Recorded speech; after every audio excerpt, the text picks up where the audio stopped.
আজ থেকে 139 বছর আগে 1886 খ্রিস্টাব্দে আমেরিকার শিকাগো শহরের হে মার্কেটে শ্রমিকদের তাদের যে আন্দোলন 8 ঘন্টার কাজ 8 ঘন্টা বিশ্রাম 8 ঘন্টা বিনোদন, এই দাবিতে বহুদিন ধরে সেখানে আন্দোলন চলছিল। কিন্তু সেদিন তৎকালীন সরকারের পুলিশ এবং মালিকদের প্রতিনিধি তথা গুন্ডারা তারা শান্তিপূর্ণভাবে শ্রমিকদের এই আন্দোলনের উপর ঝাঁপিয়ে পড়ে এবং গুলি করে সেই 1 মে এবং তারপর আরও 2 দিন 3 দিন ধরে সেখানে তাণ্ডব সেখানে চালায়। তো সেদিন শ্রমিকদেরকে ছত্রভঙ্গ করতে পারলেও সে আন্দোলনের নৈতিক জয় হয়।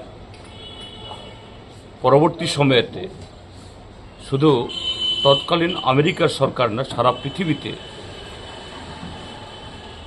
সেই দাবি এটা এত জনপ্রিয় হয়েছিল, সারা পৃথিবীতে ছড়িয়ে পড়েছিল। 8 ঘন্টার কাজ 8 ঘন্টার বিশ্রাম 8 ঘন্টার বিনোদন, এটা সার্বজনীন স্বীকৃতি পায়।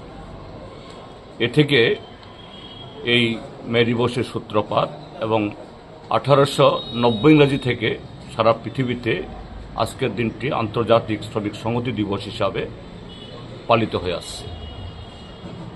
তো আজকে আমরা যখন সেই ঘটনার 139 বছর পর আজকের এই দিনটি উদযাপন করছি, সারা পৃথিবীব্যাপী সমস্ত দেশের শ্রমিক শ্রেণীর প্রতিনিধিরা,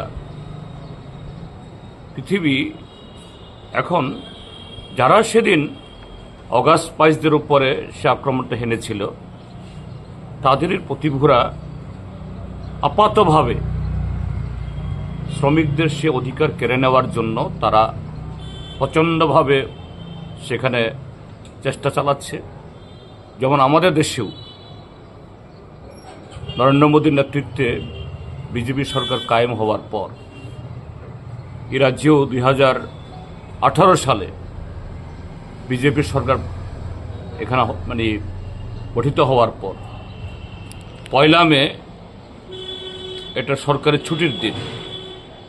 এই সরকারের ছুটির দিনটি এটাকে তারা এই আংশিক ছুটি তথা নেগোশিয়েবল অ্যাক্ট বা রেস্ট্রিক্টেড হলিডে করে দেয়, অর্থাৎ শ্রমিকদের সে অধিকার আন্তর্জাতিকভাবে স্বীকৃত অধিকারকে অস্বীকার করে। এবং আজকে আমাদের দেশে ব্রিটিশ আমল থেকে শ্রমিকদের অর্জিত বহু এরকম অধিকার, যে শ্রম আইনে প্রায় 44টা এরকম পেনশন, গ্র্যাচুইটি, ছুটি, চিকিৎসা এবং শ্রমিকদের উপর যদি কোনো জুলুম হয় মালিকদের তার শাস্তি প্রদানের বা শ্রমিকদের ক্ষতিপূরণ পাওয়ার, এগুলো তুলে দিয়ে এখন একটা 4টা শ্রম কোড।